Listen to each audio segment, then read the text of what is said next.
Hello, party people, and welcome to another Kraken Cast podcast. Here on this episode, we are talking to creative director from Zenimax Studios, Elder Scrolls Online, Rich Lambert, also known on Twitch as SlashLurk. SlashLurk does their own streaming on their personal channel, as well as all the work they do as creative director. We're going to get to know more about their work with the Elder Scrolls Online, their path in gaming, and their own personal hobbies. It should be an amazing podcast, so definitely stay tuned. If you're listening to this on Spotify or another podcast network, please consider hitting that download button. And if you're watching this on YouTube, take just a moment, turn that subscribe button gray, click subscribe, hit the bell for notifications for all future podcasts. It would super be appreciated. Joining us today on Kraken Cast podcast is the creative director for Zenimax Studios for Elder Scrolls Online, Rich Lambert, also known on Twitch as SlashLurk. Thank you so much for being here with us today. It is my pleasure. Thank you for having me. And for those who don't know, Rich has spent 14 years actually with Zenimax, starting as a lead content director for about 7 years and going on to creative director for the last 7 years or thereabouts. I'm kind of just going off of LinkedIn for that. I'm really bad about updating that, but yeah, I've been with the Zenimax family in general since 2005. So my first game that I worked on when I joined the company was Oblivion. Oh wow! So yeah, I've worked through Oblivion launch. I worked on Fallout 3 for a little bit, and then yeah, in 2007 moved on to Elder Scrolls Online, and have been on it ever since. That's really amazing. So you've been with Elder Scrolls Online pretty much since the start, huh? I was number 2 hired. So it was Matt, and I have a story about this, but I don't need to tell it. And then myself, and then away we go. So yeah, it's been a very long ride. It's been fun. Awesome. And we would really like to talk about that journey. So I kind of want to start off with that journey. So so what we say here is it's never about the destination. It's always about the journey. And again, just kind of going off of the information I could find, it looks like you started out being a lead tester with EA, all the way to being creative director here at ZOS. Can you talk a little bit about the journey through the gaming industry, since you've been in the gaming industry, forever, since 2005 was Zenimax, but even before that, you've been in the gaming industry? Yeah, I think it was 96 was when I first got into gaming. And yeah, I started at EA as a tester. Tested games for 7 years, and I accidentally got into this industry. One of my buddies got a job testing video games, and I was like, there is no way. That is not a real job. No way. And turns out it was.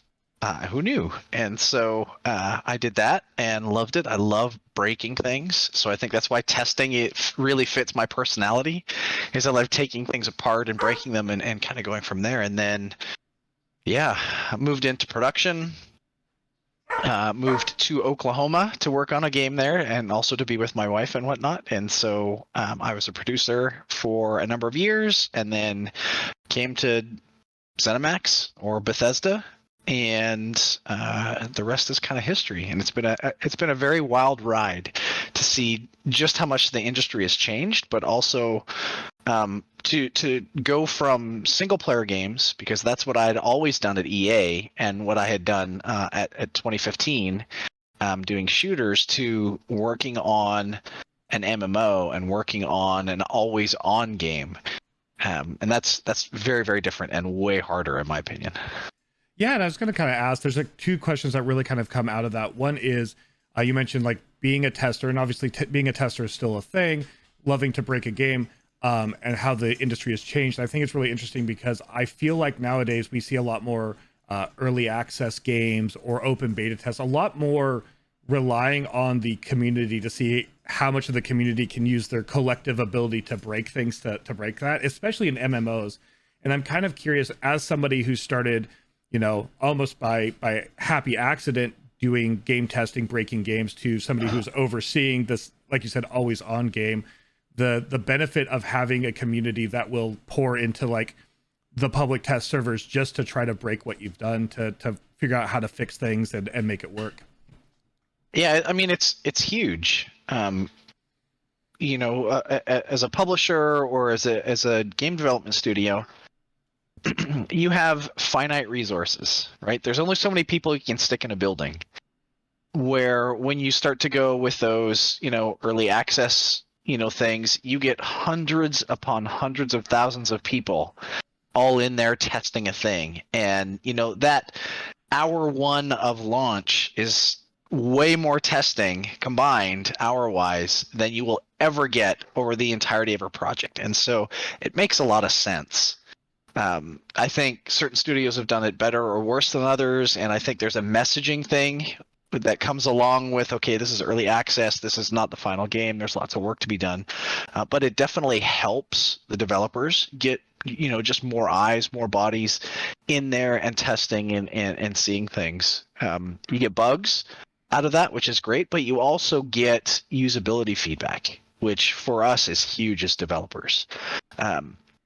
Because you're so close to the product, to the thing you're building, and sometimes you get blinders and you don't necessarily see the same kind of pain points that other brand new players see when they're playing the thing for the first time. And so it's super valuable for us.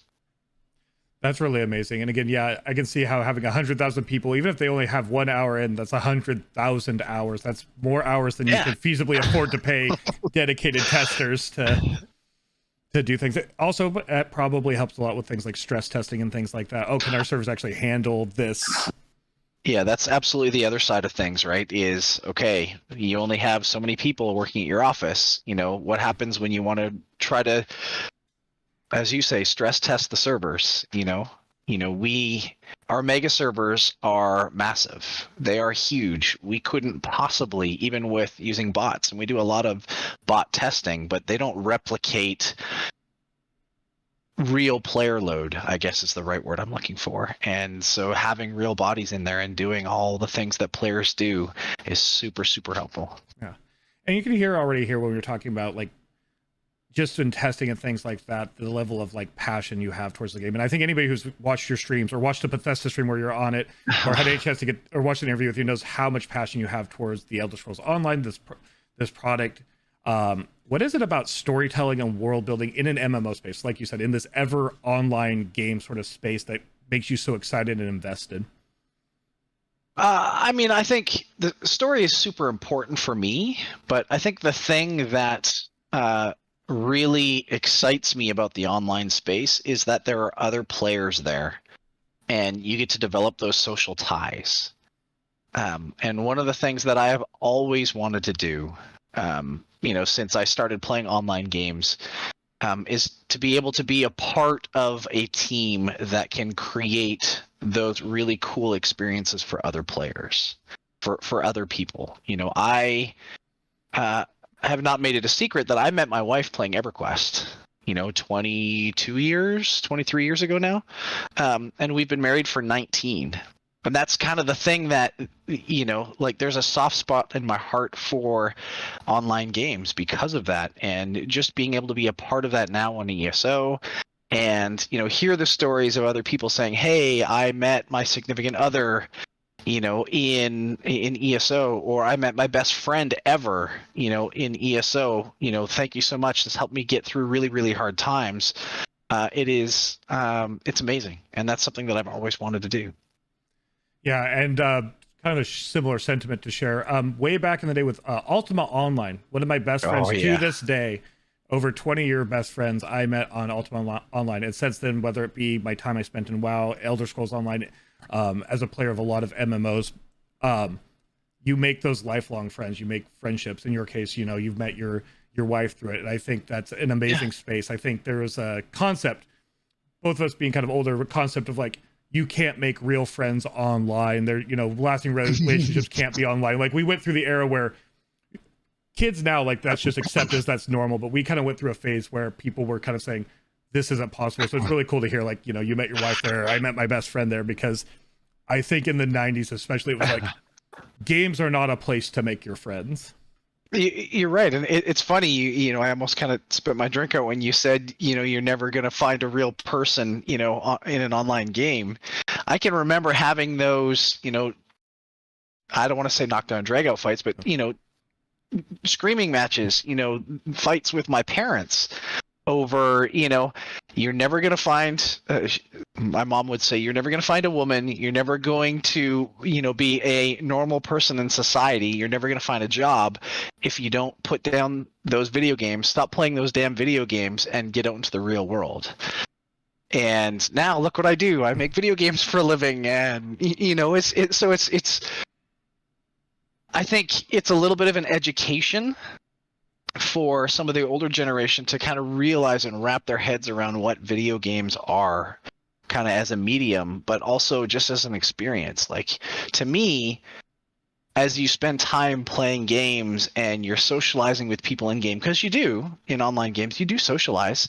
I don't see it any different than going to a bar and meeting somebody in a bar, right? It's just that, and you actually spend a ton of time sitting down and talking with individuals and developing those friendships. And yes, there are potential gotchas. You can get catfished or whatever if you're not careful, but you can get, I guess, catfished at a bar too, right? You go to a bar and you meet somebody that seems like one thing, and then you get them alone and they're very different. And so it's just an everyday normal part of life now. And I love that. Yeah, I really love that it is a normal part of life too. Whether it's, again, meeting people in an MMO, the fact that, like I said, you're making games for a living. I'm playing and commenting on games for a living. Right. And everything in between that. And you have people like are as big as sports. I think it was a few years ago, the winner of a Fortnite esports thing won $3 million. And that's, so just to kind of see gaming growing in that way has been really, really tremendous. And I just, being on the line with somebody who kind of was in that same phase when it was games aren't a real career and games aren't a way to meet people. Yep. It's kind of cool to like talk about that and kind of like keeping on with like community, because communities are like really huge to us here on my channel, on the podcast and stuff like that. Can you kind of talk a little bit about how the ESO community is unique from like your perspective? Because each community for any game is going to be a bit different. And I know that from playing a lot of MMOs, how they vary. So just from your perspective as somebody who's worked on this game, second person hired, like how this community is unique from others. So I think that the biggest thing, just kind of right off the top, is our community is a little bit older. And with that, you see, I don't want to say maturity, because that throws, kind of a negative context into, anybody that's not older. But you see a lot more, I'm going to say maturity, but it's not the right word I'm looking for. And so you see people that are more open to helping teach other players. They're more welcoming. They want to share their experiences and their passion for, kind of the game. And it is something in all the years that I've been playing games. And I, from Ultima Online to the Realm, kind of all the way through all the other MMOs that I've played over the years, I've never quite experienced the same kind of investment from the community in terms of just passion and desire to make it feel like a welcoming place. And that, to me, is really special, to be able to have, older players, grandmas and grandpas who I'm a part of, that kind of demographic, have grandmas and grandpas play a game, and they're, running trials with other people that are, could be their grandchildren, and just kind of having fun and experiencing it. That is so remarkable, and something that I am very, very proud of. I don't think we set out to do that, but once we started to kind of feel that vibe and see that vibe, we've embraced it. ESO fam is a real thing. That started off as a Twitter tag, I think, a long, long time ago. And it absolutely is, the thing that represents this community is we're a big family. Yeah, ESO fam definitely initially just a hashtag like we have to identify things, but it really has come to be so much more than that. Something Maplinator said on the podcast that resonates, so I always bring it up now, is ESO is kind of a place where there is no levels. And like, if you take out the outliers, because there's going to be X amount of toxicity in any community, X amount of elitism in any community, but that's such a small percent. When you take that out, there's no levels, whether it's in streaming, where you'll see Ninja614 doing, trials with his community or helping out smaller streamers, whether it's the fact that Just this weekend when I was catching up on Twitter, one of my mods and a huge member of the community, Soldier Ron, and yourself went and did hard modes of the new dungeons together. So there's the creative director running with one of the players, or just the fact that World Plays and Blackwood brought a lot of new bodies in, like expansions do. And you saw people, whether it was on my Twitch channel, other people's Twitch channels, or just in the community, just playing the game when I was just playing, not streaming. Just like somebody's like, I'm new to the game. Someone's like, oh, here's, do this. This is something you want to check out. Like just like you said, the culture of ESO and the community is so embracing it. And what it means by no levels is like taking out the outliers. People just want you to belong, whether you're just starting out or you've been there for, like you said, 7 years. And that also kind of bridges that age gap from maybe a player's a bit younger and new to MMOs to, like you say, grandparents who also love and enjoy this game. Yeah, I think the other part of that too is everybody is really, really excited about just ESO in general being a safe place, right? Just like the game, and it doesn't matter kind of who you are, what you're about, what you do, your beliefs. Like you can just get in and you can play the game, and you can have fun. And you don't have to feel like you have to kind of hide because there's representation across the entire spectrum. And you don't see that in a lot of games. That's true. You don't see that in a lot of games. There is a lot of representation across the game. I also think in a lot of ways, Tamriel, the world, Elder Scrolls that you get to build this game in adds to that, because Elder Scrolls innately in its lore has a lot of built-in representation for queer people, has a lot of representation. Look at the Argonians for trans people. The game itself and the lore lends itself to being inclusive, and I think that encourages a very inclusive group of people to play the game. Yep, for sure. Kind of following up with the community, though, obviously part of your job, like creative director of the game, you get a lot of community feedback. There's a lot of people in the community who want a lot of different things. Obviously, there's only so many resources, whether it be server limitations or time limitations. How do you balance the sheer scope of community requests with how you kind of prioritize on what you can and can't kind of work on? Because I know if you had unlimited resources, everything would be done. But since you don't have those unlimited resources, I'm kind of curious from your perspective how you balance that, all those requests coming in.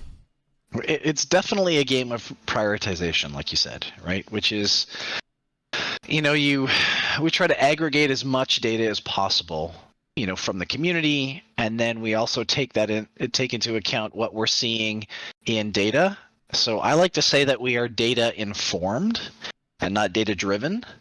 And basically what that means is or how I feel data informed, or what data informed means, is we log basically everything. We log chat messages, what items people are using, content they're doing, that kind of stuff. And so we can take all that data and then look at it at kind of a holistic point of view, and then we take community sentiment and community feedback, and we kind of pair that or compare that to what we see in the actual data. And then we take all of the stuff that we do as well. As developers, we play the game. I play the game a ton. I stream it, at least for the last 2 months, I've streamed it a ton. But I was playing the game before then as well. And so, we kind of take all of those things, and then we make a hit list of, okay, where are the pain points? What are the things we want to do to make players' lives easier? And then we compare that, or we prioritize that against all the new things we want to do as well. Because there's a balance there where you have to do some new things, make, improvements, incremental improvements to your game, and then you also have to fix bugs as well. And so it's kind of that balancing game. And I don't know that I would say we're perfect at it. I don't think I would ever say we're perfect at it. But we do try to always have kind of this balance of new stuff, old stuff in terms of bug fixing, and then fixing or improving the quality of life. Awesome. And then as part of that kind of also community thing and listening to people and getting their feedback, you make yourself very accessible. You, Gina, and so many others at the company make yourself more accessible than I think any other company. I would say the only other MMO that has even close to a similar level of community involvement is probably Final Fantasy. But even then, I would not say their creative directors and community managers are as as close. Like we already kind of talked about levels and playing with people, but I'm just curious. Can you talk about your experiences? Because like you said, you're streaming now and you go on podcasts like this one, you make yourself very accessible, and that's really good. I think it makes people like me and many others feel like really bonded to the game because we know that the developers play it. We know that the community managers love the community and involve themselves, but also that means people are going to come to you with like every little thing. I'm just curious from your experience, what's been your experiences like working with the community, especially now that you have your own channel where people like are going to talk to you like they do any chat, but more so than any other ESO streamers chat. I think yours is inundated with questions because obviously this is a direct one-on-one line they now have with the creative director. Yeah, I have all the answers, right? I mean, it's there's a balance there, and it's been hard over the years to try to find that balance. You know, I want to be a part of the community, but I also know that I can't fully be a part of the community, if that makes sense. You know, I have to kind of do it almost at arm's length because I know what's coming up in the next 2 years. I can't go and talk about that stuff as much as I want to. But I think that the key for me that I've learned kind of over the years is as long as people feel like they are being heard, you know, and you really listen and you show that you're listening and you spend a little bit of extra time kind of explaining why you can't necessarily go on a path versus another path. I think that is what makes people feel more invested. Okay, they're listening. I don't necessarily agree with the thing they're doing, but I have a little bit better understanding of why they're doing the things they're doing. So I think that goes a long way in kind of engendering trust and making people feel like, okay, they have our best interests in mind. But it is hard, you know, like you said, I get, you know, hundreds of questions in chat, you know, all the time when I'm streaming of, hey, did you know this is a bug? Hey, why did you do this thing? Why can't we get more housing slots, you know, for items, you know, like that kind of stuff. And I've answered those questions 1,000 times at this point. But you still get those same questions over and over and over because that's what the community is passionate about. Yeah, and it is really good that the community is passionate, but like you said, it does have to be arms like that. It's kind of hard to create that. So it's interesting. I just always wondered what that was like from the other end, because as somebody who obviously would love more housing slots, again, everybody who asks us would love more housing slots. Everybody would. We would love it too. Yeah. But you're right. The fact that you're transparent about it, the fact that you're open about like, here's kind of the restrictions, this is why we can't do that. Honestly, it does engender a lot of trust, because it's not just, no, you can't have this. The fact that you and the rest of ZOS will be like, we can't talk about this, or this is something we'd love, but there's a reason for it. Like, just hearing those words from people does, like, I think engender a lot of trust, because it's not just no because we hate you. It's that's never the case, by the way. No, I know it's not, but I feel like I've been gaming a long time. I feel like the instant response to somebody saying no is to take it on a personal level and be like, it's because they personally don't like me. They're sometimes. So and I also think, again, just kind of a shout out to community managers like Gina, yourself, and everything. Another thing is, so I was at PAX this last weekend. It was much smaller this year, obviously. AAA companies couldn't put together big booths, but it didn't mean I didn't have fun. But I also spent a lot of time reminiscing, because often at PAX West there's a little Elder Scrolls Online kind of like unofficial after party thing, and I've met a lot of people. I was just kind of tying everything together. The fact that there is people from Zenimax there interacting with other people who play the game there. So I just want to shout that out, because I feel like that ties into everything we're talking about. It's just another like level of community that, you know, it's not the biggest party, but still taking time and money to put into events in a non-pandemic situation, I think says a lot about the company also, because it's not very many MMOs that will have a little kind of tavern party for everybody. Yeah, and we love that stuff, and we miss it. Like, I think it was funny when I first told my wife I think I wanted to start streaming again. She asked me why. And I think part of it was because we haven't been able to do any of those community events. We haven't been able to do, I haven't traveled, I haven't gone to shows and conventions and been able to sit down and talk with people. And so this was kind of another outlet to do that. And it made me realize just how much I enjoyed those events, to be able to go and talk to actual people who love the game and play the game and want to talk about it, and toss ideas back and forth. Like, I really, really enjoyed that, and I didn't realize how much I did until COVID hit and we couldn't do that anymore. Yeah, I think streaming's been a really tremendous way, whether you're a streamer or just involving yourself in other people's communities, to get that. Because part of the love of the game is just either seeing what other people are doing in the game, talking to them about what they're doing, sharing our mutual love and our lives. For it is a big chunk of our lives in Tamriel. So before we kind of move on to some questions more about like what you enjoy in ESO and streaming and things like that, what's been your proudest moment working on ESO, if you can distill it down to maybe a moment or two? Wow, I know there's been a lot. There's been a lot over the 14 years. Yeah. But I think the single most proud moment I have had is actually launching the game. I don't think that people understand just kind of that monumental effort that it takes to launch something like ESO, or any game for that matter. It is a ton of hard work. It is honestly just sheer determination and will to get something kind of across that finish line. Because as designers especially, you always want to tinker, and you always see flaws, and you want to make things better, and you want to make it perfect for your players.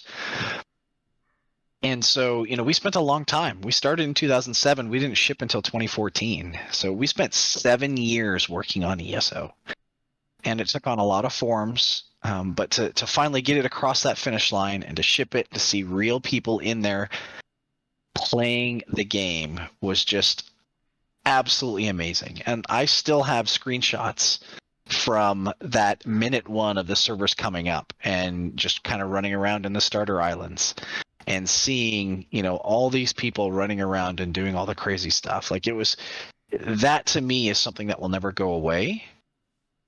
Now, that's not to say that the game was perfect at launch, because it wasn't. And y'all let us know what you wanted and how to change it. And so we've had a lot of other major milestones since then.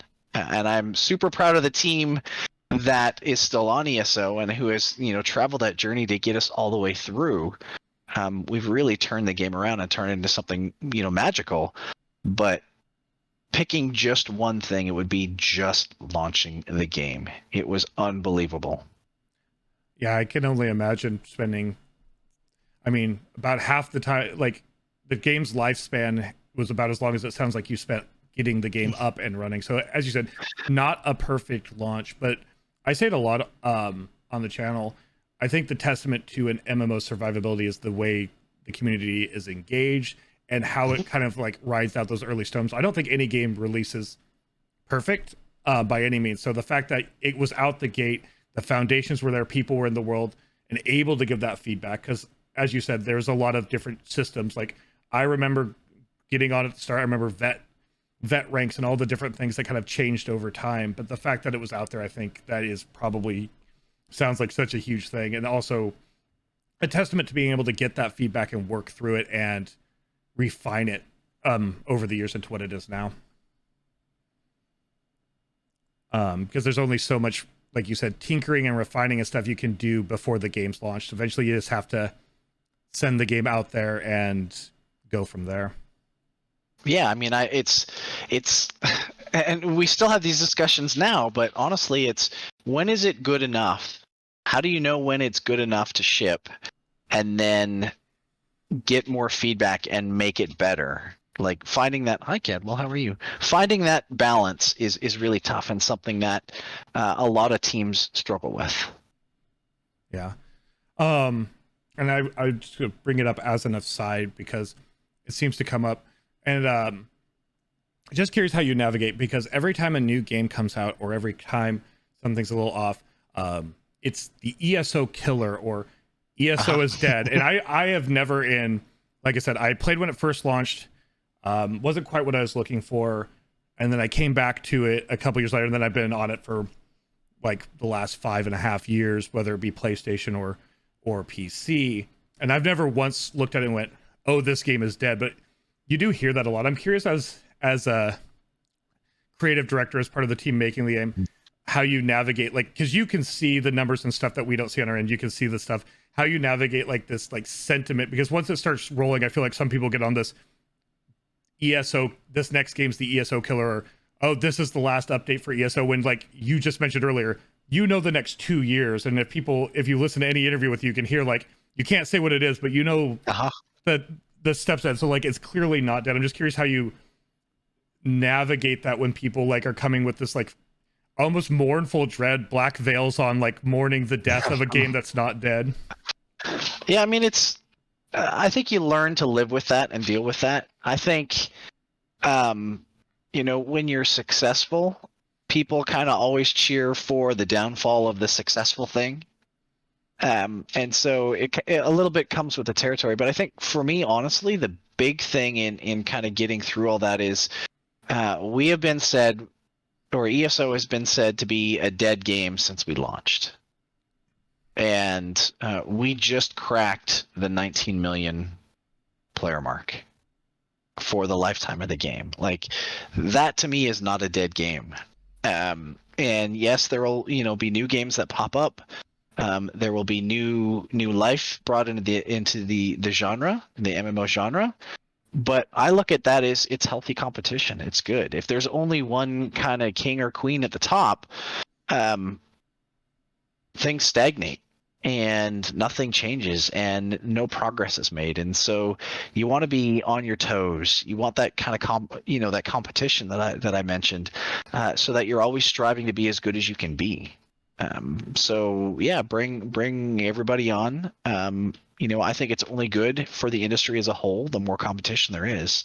So I can't wait to see what other games come out, and I'm looking forward to playing them all, because that's the other side of things. I'm a gamer at heart, so I want to play the games as well.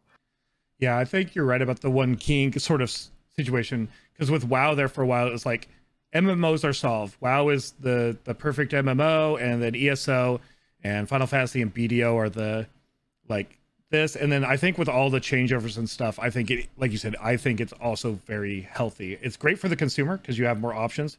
It's great for the developers because, like you said, healthy competition is good. And I also think it sparks more creativity, because I think when people are writing this idea of an MMO is solved, they're less likely to try new things. And now that there's all this like new MMOs, I also see more people like, oh, I guess I will give ESO a try, like that I talked to for years who were like, I'm not sure. Now they're all of a sudden like, MMOs are like back up here, back in the stratosphere. So now they're just like, okay, I'm going to give ESO a try. I have so many friends who I kept trying to get to come on, and it wasn't until like MMOs started surging now that they're finally like, okay, I will. So I think it is, like you said, overall good for everybody.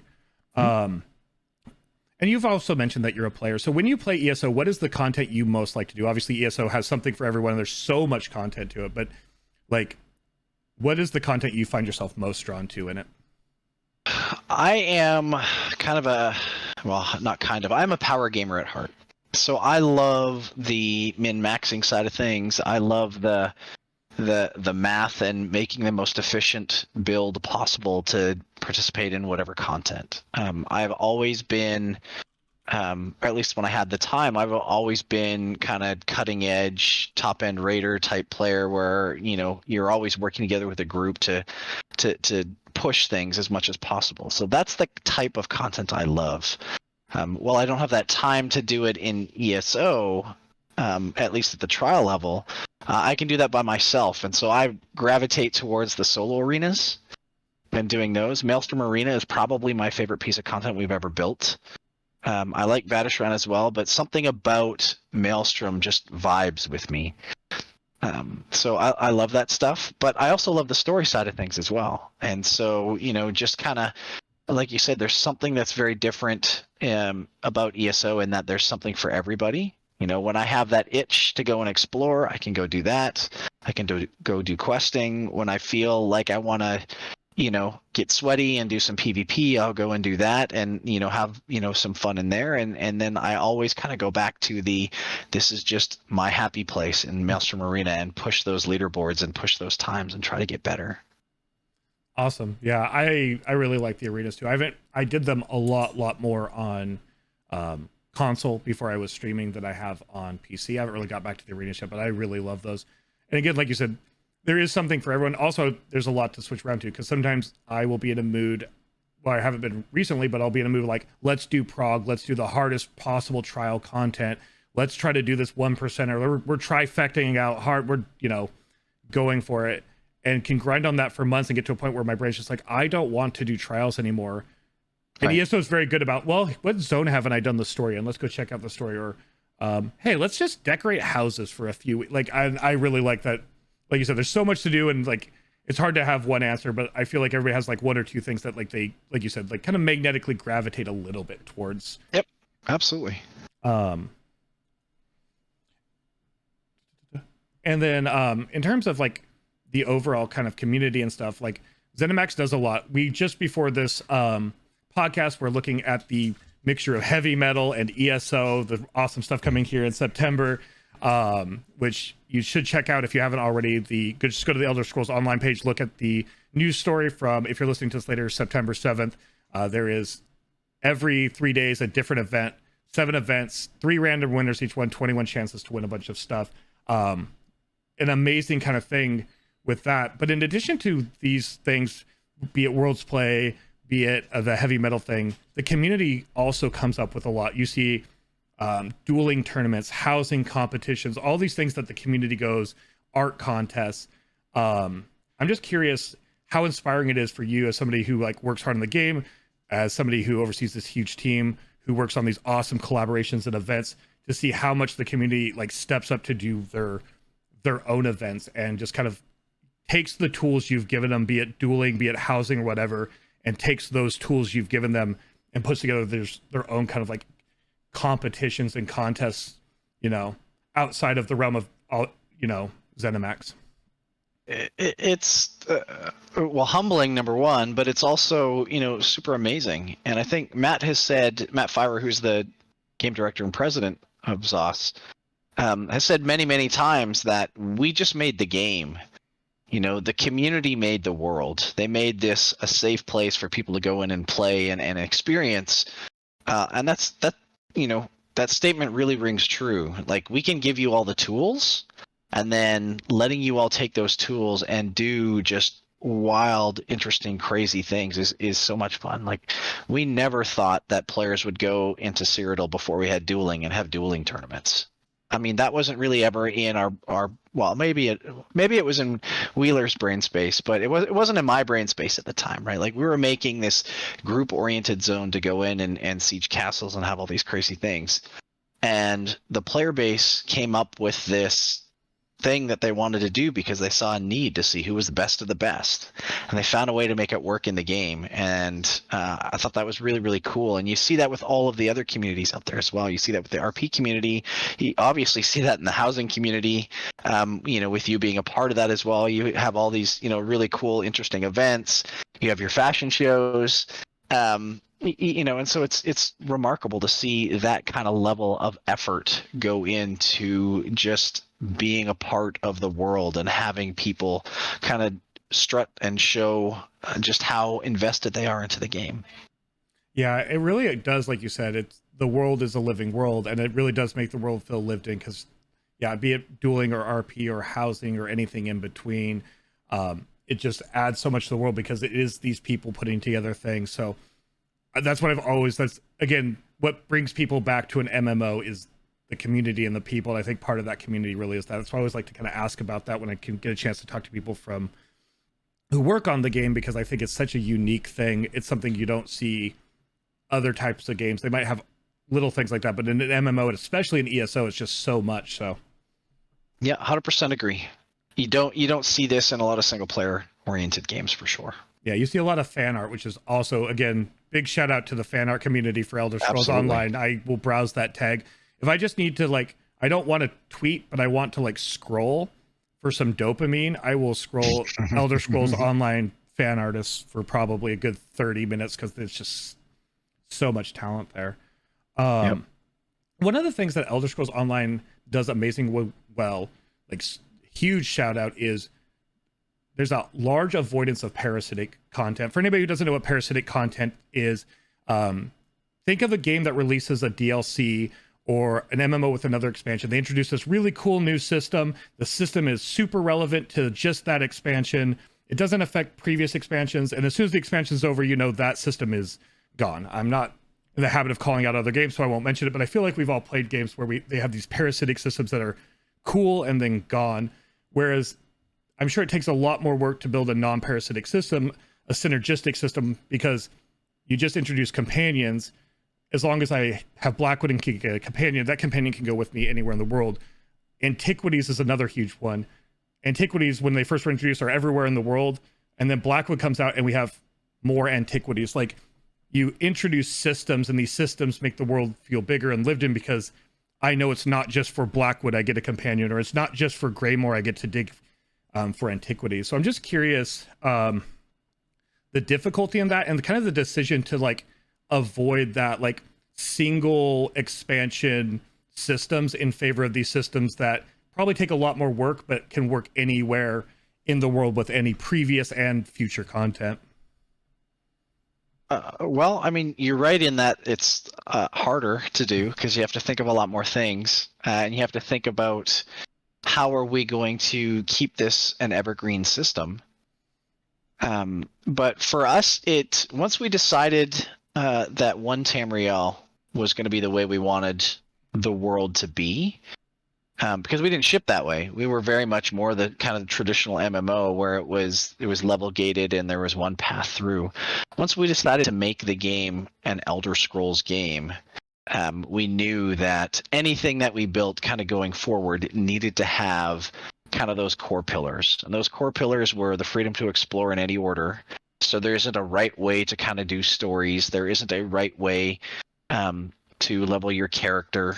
And so having that and knowing that everything in the world was always going to be viable at all times for every character really changes the mindset when you're designing new things and new systems. So it took us a little while to kind of learn and understand what that was. But at this point now, it's almost like second nature for us. You know, anything we come up with is like, okay, well, what are the core pillars? What are the things we're trying to provide players here? And the tools, and it just kind of fits into our everyday thinking. You know, with Antiquities, you mentioned that.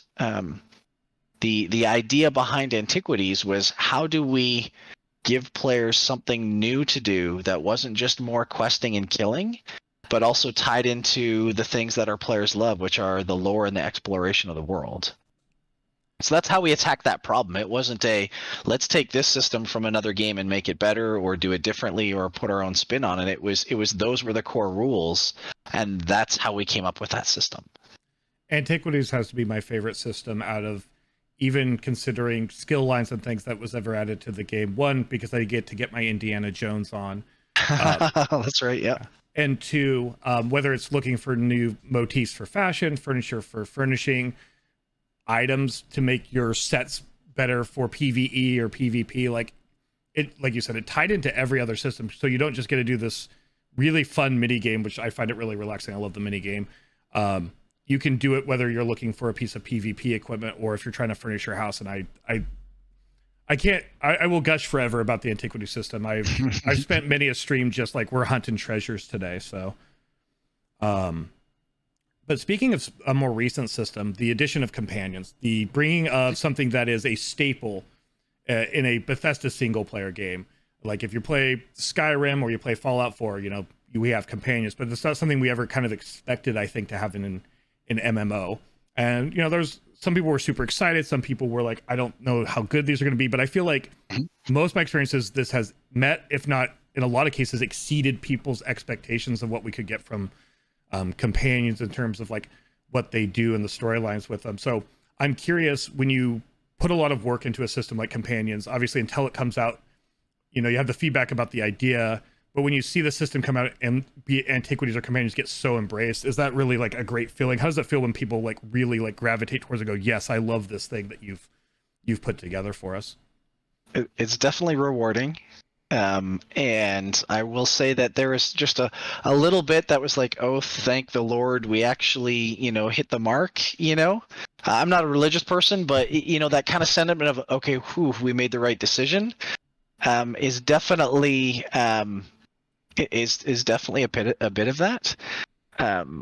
But I think we're right more than we're wrong, because we play the game and we're part of the community, and we have a bit of a pulse on what the community wants. And so oftentimes it's not okay, we're not sure if the community is going to like this. It's okay, how much are they going to like this? And I don't want that to come across as conceited or anything, but I definitely knew when we were pushing to do Antiquities that it was gonna take off. I didn't know it was gonna be as beloved as it is, and same thing with Companions. Like, we knew Companions, as you said, was a core part of kind of the Elder Scrolls experience and the Fallout experience. So we knew there was a thirst and a desire for having a permanent friend to kind of help you through the world. And so what we were trying to do is figure out kind of what is that Elder Scrolls take on Companions, and how do we make that as good as we can in the time we have? Awesome. That's really interesting. I like the insights there, because on a much, much smaller scale, whether it's myself or other streamers or content creators in general, obviously much, much less in scope, but the idea of like anytime something new is done, like trying to get a pulse on the community and trying to, understand that and release something, like, to me has always been like a little nerve-wracking. Like, I know they want it, but how are they going to take it? So I wanted to hear, like, on my little slice of creating content here, how that kind of like ramped up to someone like yourself and your team when you're like doing that for hundreds of thousands of people. So yeah, and it is. Oh, sorry, dog was barking. It is scary, because nothing is certain in this world, right? And sorry, I'll let the dogs continue barking. Nothing is certain, and so even if you're really, really sure that something is going to hit and be good, you're not always sure. So there's that sense of relief. But like I said, we've gotten pretty good at kind of getting an idea and a pulse on the community and whatnot. But for the longest time, for me, when I first started as a creative director, one of the things that used to keep me up at night was, what if I get it wrong? Like, what happens if I get it wrong? I'm responsible ultimately for all these people that are at the company, that are working, they're pouring their hearts into this thing, and I'm ultimately the one that makes the decision on whether or not to do the thing or not. What if I get it wrong? What if it completely bombs and the game tanks and bad things happen and people start to lose their jobs? Like, that drove me crazy for a super long time. And so that's one of the reasons why I'm so invested in the company as well, is I don't want to let the team down. Yes, letting the community down would be bad, but I don't want to let the team down. And so it's, you don't really think about that kind of stuff until you're kind of put in that position, and then you're like, oh my goodness, like, I have to think about these things, and it's scary. yeah, awesome. Thank you for sharing. Thank you for being candid and sharing that with us all. So we've seen a lot of brands in the last few years really start to embrace connections with their streaming communities, and people like that, and seeing what kind of impact that has on their game. Or we've seen other gaming companies completely shy away from the concept of embracing streamers or YouTube content creators, people creating content as part of their brand. They've kind of just let them do their own thing. For a very long time now, Zenimax and Elder Scrolls Online has really embraced their stream team to an extreme level, bringing people from the stream team in on events, involving them in an 8-week world place thing that we just got done doing that was widely successful for the game. Getting to know your name here on Twitch is SlashLurk, and you're an expert of I've seen you in so many different streamers channels of so many different sizes, and I know part of that's keeping your finger on the pulse of the community, but I'm curious that connection between specifically streamers and Elder Scrolls Online, how that's been, and what kind of led, it might be outside of the purview of creative director, but kind of what led to that decision to really embrace streamers, because even if you're not on the stream team, there is so many events in which a streamer who is streaming to their first 2, they have 0 to 2 viewers, they just started streaming. If it's a drops weekend, they still get drops a lot of times. So like, I'm just curious, the decision to really embrace streamers on a way I don't see a lot of companies doing, or if they are doing it, they've just recently started doing it. I think it goes back to the community in general and just how welcoming and inviting it is. And I think it starts with us, right? It doesn't matter, if you're a big name streamer or if you're just getting started or somewhere in between. If you're part of the community, you're part of the community.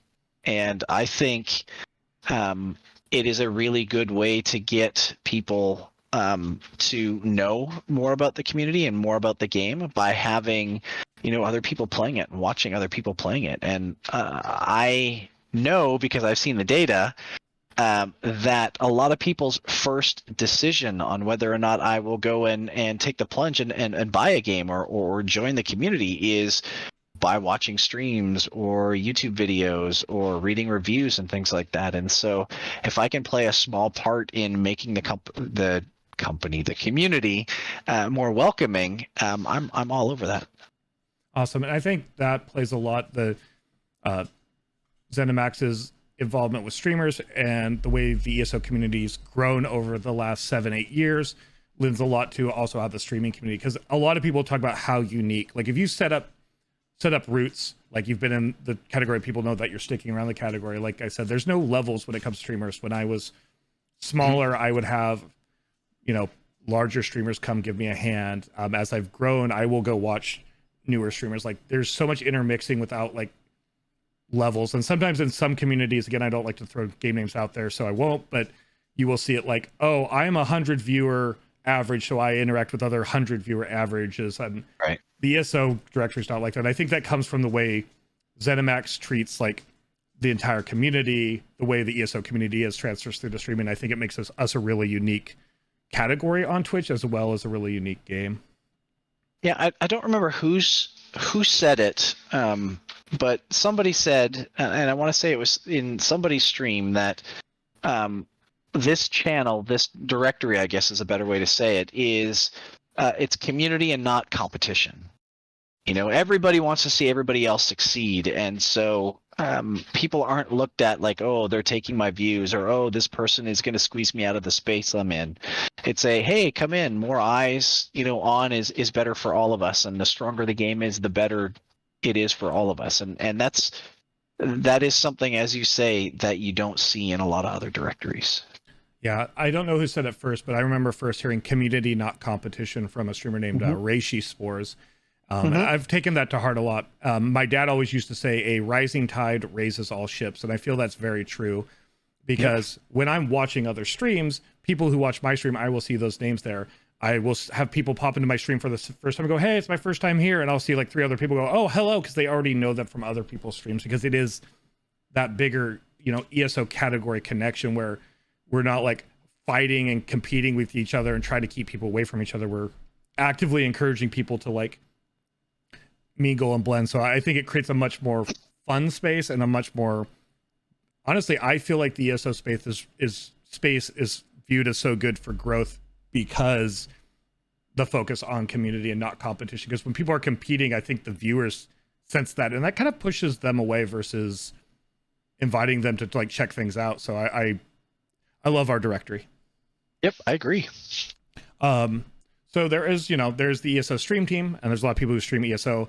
I do see a lot of people's goals. They'll be like, hey, I want to be on the ESO stream team. I want to be on the ESO stream team. I know, there is the initial, like, you have to have at least these just so you can kind of sort it out. But just out of curiosity, just because I'd asked Gina this when Gina was on, just as a general kind of like idea, like you can't say specifics. There's a lot that goes into it every time, but what sort of things, if somebody wanted to be on the stream team, should they be working on? Like how should they kind of focus on their content to give themselves the best leg up when they were to apply? I think it's got to come down to community, right? Focus on your community, focus on making it a welcoming space. That to me is the most important thing. I mean, obviously you need to play ESO and you need to, be knowledgeable about it, and you can be, I don't want to say, what's the word? Brand ambassador sounds so PR-y, and I don't like that term. But you need to be able to, talk about ESO, talk about its good things, talk about its flaws. But to me, the most important part is that, I have a community. It's welcoming, it's open, it's inviting, and then kind of build yourself from there. Awesome. Yeah, because I know a lot of people are curious about that. And obviously there's only so many spots, and you also have to look at who's on the team and the regions. There's so many factors, but community is good. And so wanted to make sure that was out there. Just keep focusing on your communities, being an inviting space, a knowledgeable space, and a space where people feel welcomed in to come enjoy ESO. Awesome. So recently you also started streaming. We mentioned a few times earlier, you started streaming to your personal channel again a lot. You've been doing a lot of personal streams in addition to, the streams or things that you would do as a creative director on like the main Bethesda channel. What made you, like we talked a little bit, like kind of the lack of events to interact with the community. What else, was there anything else that kind of led to hitting the go live button to say, hey, I'm going to be a streamer too, on top of all my work as a community, a creative director, I'm going to take up some of my personal time and also stream? So if I'm going to be 100% transparent and honest, when I first started doing it about 5 years ago, it was to shut up all the naysayers that were like, oh, devs don't play their own game. They don't do it. They're useless. They don't know anything about the game. And so I wanted to prove that, hey, even the creative director actually plays the game, knows how it works, knows all those things. And so that's kind of where it came from, honestly, right? That was the thing. I also wanted it to be a little bit of an experiment because I'm an extreme introvert. Speaking in public is very difficult. Talking to other people is very difficult for me. Talking on a camera is even more difficult for me. My brain just shuts off.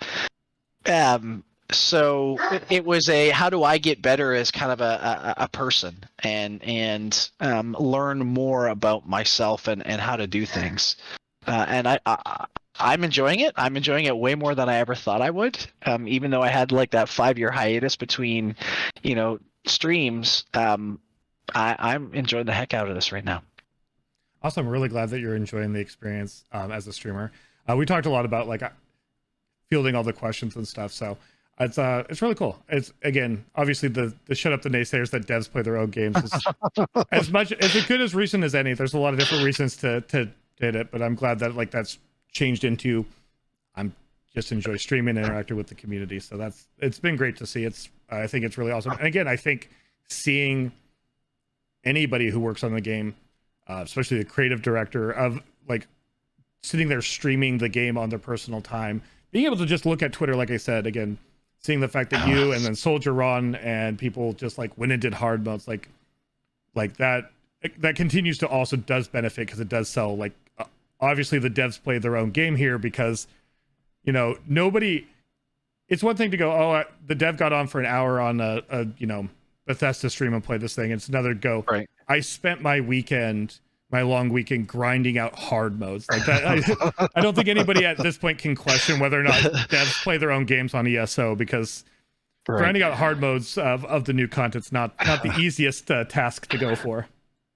Yeah, you're right. And I think that, and maybe it's just kind of how I'm wired, but there is nothing more frustrating than hearing somebody make, an offhanded comment about how, well, if only the devs cared, or if only the devs weren't so lazy, this would be better, right? Like that triggers me every time I hear that. And people don't know how hard it is to make games. I have said pretty much anytime anybody would listen that making games is probably one of the hardest things you can do.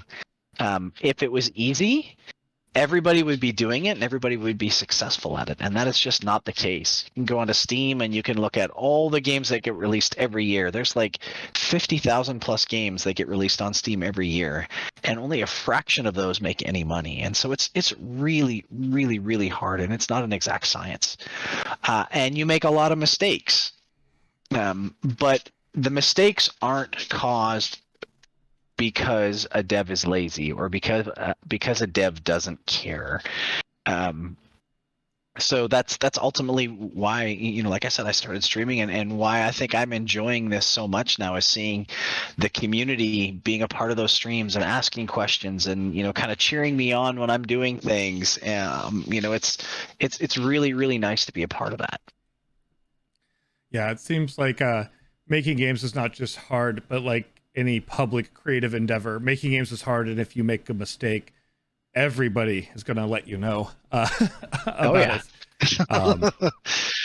But yeah, I spent the weekend at PAX talking to a lot, because big focus on indie devs at the smaller PAX this year, obviously. Right. Talking to them about the years that they put into their games. That's outside of like the scope of a AAA title. So yeah, it sounds like it's a very rewarding thing if you hit it and it connects, but it's also just a lot of work. So yeah, I mean, I've been on failed games too, and that's no fun, right? Getting punched in the face sucks. Getting kicked when you're down really sucks. And it's hard, and it's a different kind of mentality to kind of weather that storm and kind of put that shield up and let all the negativity slide off you, and continue to strive to be positive and strive to be make an impact. Great. So I want to switch gears just a little bit. I'd like to ask a couple questions when we do these interviews that are not just necessarily about like the game that's been worked on and stuff, just a little bit like more getting to know the person. That's kind of part of the cast too, is getting to know the person behind the streamer or the artist or the game developer. So I'm just curious. Okay. Obviously off of stream, you have your own stream and stuff like that, but you have, you have your kids and your family. We've seen your kids kind of come and go over the course. Yeah, of I'm just sorry. curious, like, no, that's fine. Yeah. I'm just curious, like, outside of work and outside of like ESO in your fun time, what other hobbies do you have? Like, what other things do you like to get up to? What other things like inspire you besides just obviously ESO? Well, I mean, video games in general. I wouldn't be where I am today. I wouldn't have the life I have. I wouldn't have my wife if I wasn't a gamer. So games are a huge, huge part of my life. But outside of that, golf is a very big passion of mine. I actually thought that I wanted to be a teaching professional when I was still in school, and that's what I thought I was going to do before I got into games, was teach people how to play golf. And I was doing junior camps and clinics, and that is how I would work off kind of my coach time, because at the golf course that I would go up to after school and whatnot, the head pro there was teaching me, and the way I worked off my time was to volunteer my time to help around the range and to help with clinics and stuff like that. So that was the thing that I wanted to do, and it's still a thing that I like doing and playing. So I golf a lot. It is nice to kind of relax and shut your brain off. But outside of that, I like to woodwork. And it is kind of always been a passion, but I've only just recently been able to, spend the time to do that. And so, making desks, making furniture, doing all kinds of, things around the house, just playing with that kind of stuff. It's a way for me to kind of scratch that creativity side of my brain without thinking about work. I can turn my brain off completely, not think about work, and do something creative. So it's nice.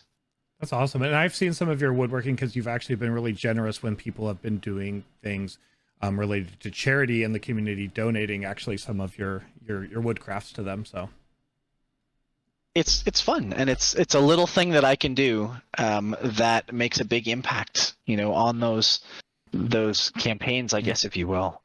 And the interesting part about it is nobody's asked for it.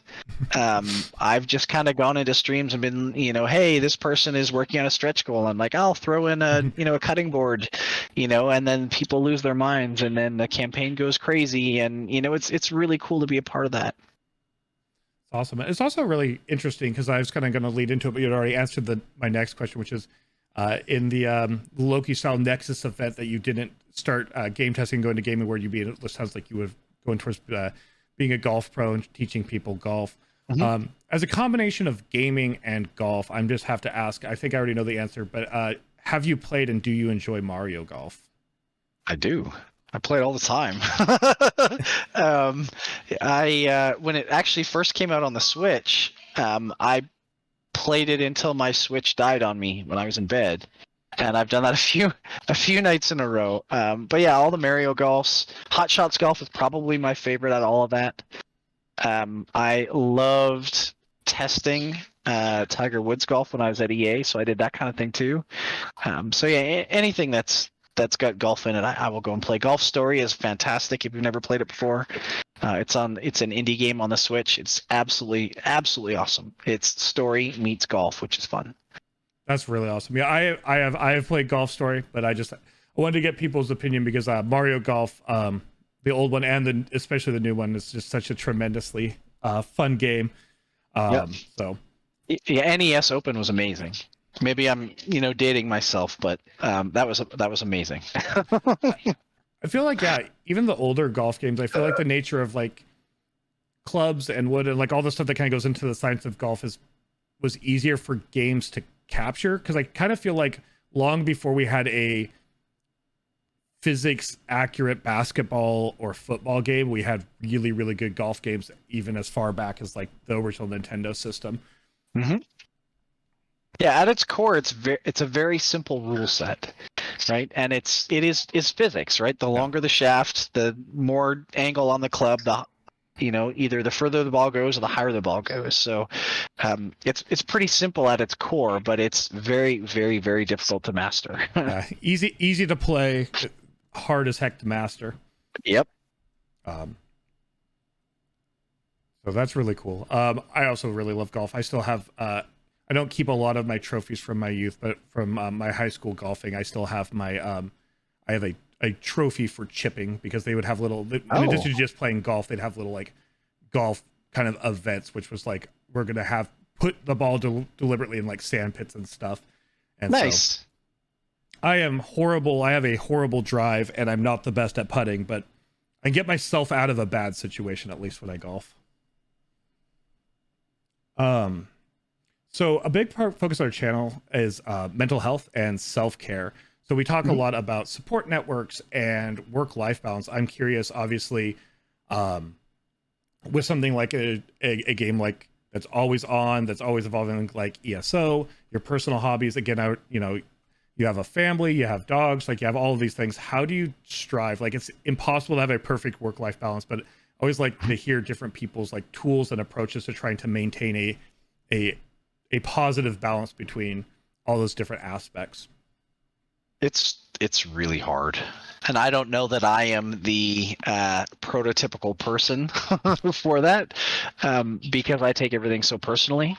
And my wife tells me all the time, hey, you just spent 10 12 hours at work, and then you come home and you sit down at your desk and you start working again. Although the work usually that I do at home is revolved around answering questions or jumping into streams or things like that, but it's kind of all part of that. But I think the thing that you have to remember, and I've gotten much better at it over the years, is you need time to unwind, to unplug your brain from work stuff. It was easier to do when we were all at the office working instead of being at home working from home like we are right now. So that really changed things. And there was actually a period of time about a year into COVID where I just stopped playing games altogether, because my work PC was also my home PC, and my desk was where I was working, and I couldn't separate those two. But that's gotten better. We've kind of learned, but yeah, just being able to walk away and turn your brain off. And woodworking has been a savior for that for me. Golf has been a savior for me for that. I'm now at the point where when I go and take a vacation, I take Outlook off my phone, and I take Slack off my phone and Teams off my phone, so that I can unplug and try to kind of disassociate work from life. But it's hard. It's a very, very hard thing.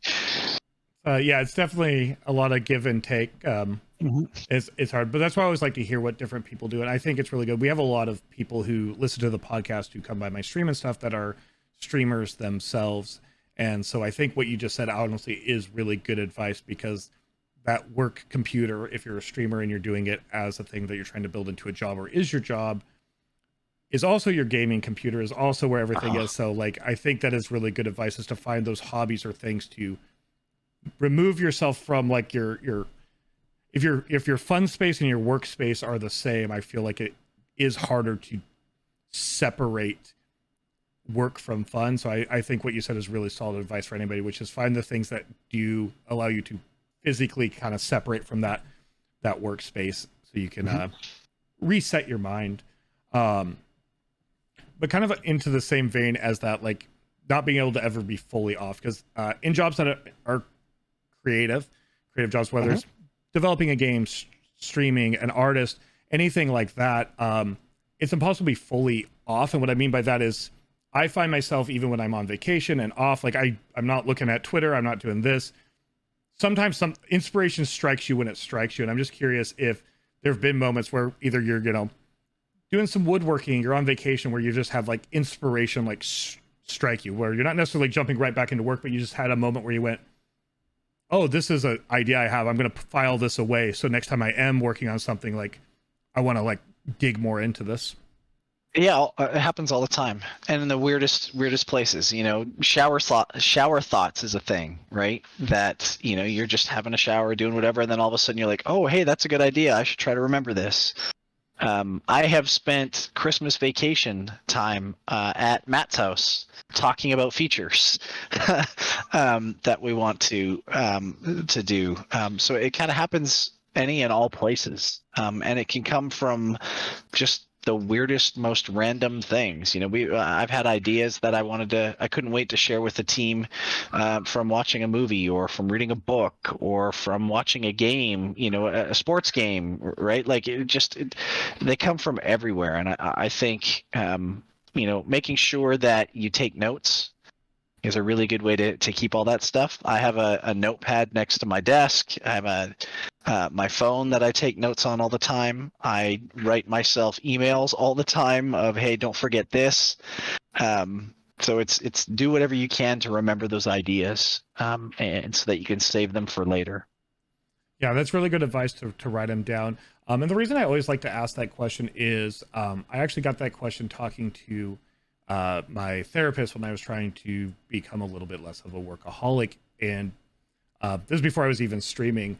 And my therapist pointed out, like, if you're always doing one thing and you're invested in that thing, you don't change your perspective. And while it's great to get perspective from others, by watching a movie, reading a book, going on vacations, things you've said, it kind of shifts your brain just enough that you might think of something you wouldn't have before. And so I always like to ask people about if they've had those inspirations, to also kind of like reinforce that previous question of taking time for yourself, getting work-life balance, shutting off from the work side of what you do doesn't shut off the creative side of what you do, and in fact can lead to really interesting creative things you wouldn't have if you just stayed plugged in the whole time. So I like those back to back, because I feel like it reinforces the thing that I think some people avoid, because we have this modern grind set mindset where you got to grind for everything, that sometimes the healthier thing to do is to stop grinding for a moment and take some time. Yeah, you can definitely burn out. If you're always on, you're going to start making mistakes. You're going to start to lose that passion. And as soon as that passion starts to flicker a little bit, that's the end of it. And so finding a way to rekindle that flame is super important. Yes. All right. So we have a couple rapid fire questions we like to do, kind of a little after dinner snack. We've talked about a lot of things before we kind of get onto any Q&A topics. So these are just questions that get asked around the channel. No wrong answers, although chat may disagree. Okay. In your opinion, is a Pop-Tart a ravioli? Yes. Yes. So you are over the construction of it versus it being a pasta. Cool. Yes. Should pineapple go on a pizza? Never. Never. Never. I'm sorry, but never. No. Provided you're a cereal eater, which do you pour first, the cereal or the milk? The cereal. Okay, I've had one person who pours the milk first, so now I have to ask it all the time. Really? I can't imagine it. Yeah, I had the same response, so now I ask everybody. Okay. Wow. Cats or dogs? Dogs. I have 3 of them. Yeah, I was so. gonna say, we've seen the dogs. So. All right, couple ESO rapid fires. Provided you were in Tamriel and you had to worship a Daedric prince, which prince?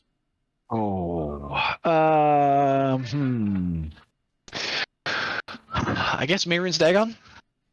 Gonna go. That's a tough one. Yeah, it is a tough one, and it's easy just to say, well, they all have bad things, so I won't. So that's why I say you have to. So, yep. Looking at all of the different places we can go in ESO, we've seen a lot of different regions of Tamriel. If this was a situation where you were Jumanji'd inside of the game, which region would you find yourself living? Probably in the Hrothgar / Orsinium region.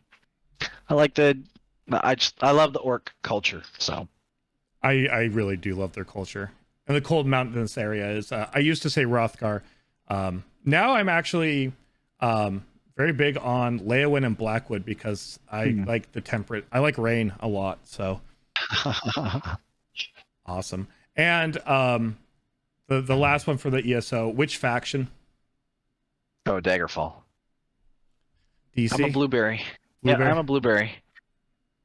Awesome. And then one last question, then we'll do a little bit of Q&A. Is a lot of pursuing a dream is about betting on yourself. It's really kind of, we have a lot of options in life to kind of not bet on ourselves. It's scary. As someone who's achieved so much in the gaming space, really betting on yourself in that space, is there a piece of advice or words of wisdom or just encouragement you might give to somebody else who is kind of at that stage where they're trying to make the decision between like betting on themselves or going on a different path? Yeah, I mean, I think the biggest thing is don't ever give up on yourself. You know, I tested games for 7 years before I moved into making games, as some people say, as a dev. I think QA is part of being a part of the dev process, but don't quit. I didn't finish my business degree in college. I stayed, working and all that stuff. So there was always somebody with a degree, coming in, that, a fresh face coming in and taking positions away from me. And what I did to kind of get through all that was just continue to grind and show that I knew what I was doing and I had good ideas. And it probably took me longer to get to that position that I am right now than I would like to think somebody else might have done, but it was super rewarding, and I just didn't quit. And fortunately, I had my wife to kind of back me up the entirety of the way. She supported me the whole way, where she was like, you know what, this is your dream, go do it. And when we made the decision to move from Oklahoma to Bethesda, we had other job offers on the table. And we could have gone to a couple other companies, and we did the kind of the pros and cons and what I wanted. And that was one of the discussions is, Bethesda has the reputation, Bethesda has the IPs, that you're most interested in. And so go and take a little bit less than what you probably could get, but go see what happens. And we got in, basically at the ground floor of the company, and now it's what it is today. And I'm working on, Elder Scrolls Online as a creative director. Awesome. Thank you so much for sharing all that. Thank you. I really appreciate you taking the time out of your day, Rich, to sit down with us for a couple hours, talk about Elder Scrolls, talk about your life, talk about your journey there. So thank you so much for being on Kraken Cast today and taking time out of your life and spending it with us. It was a pleasure. I enjoyed this a ton. And we've mentioned kind of like the heavy metal collaboration and things like that. Is there anything else that you would like to kind of like shout out or let people know that's coming up, whether it's on your own personal channel or with the game or anything like that? Well, I mean, I've kind of been teasing this for a little while, and I don't want to, overhype it, but I am really, really, really excited about what's coming in the fourth quarter. The story stuff is amazing. But there's also some other things outside of the story stuff that I don't think people are expecting that are going to be really excited about. So I'm looking forward to being able to talk about it soon. Awesome. So yeah, keep your eyes on the Elder Scrolls Online page, their Twitter, Instagram, and Bethesda stuff like that, because there's apparently a lot of really cool announcements coming up regarding Deadlands soon. If you want to check out Rich's personal streaming page, for those of you who are listening, for our audio listeners, it is twitch.tv/SlashLurk, SlashLurk. Again, thank you for being here, Rich. I hope you have a great rest of your day, and really appreciate you being on. Thank you so much.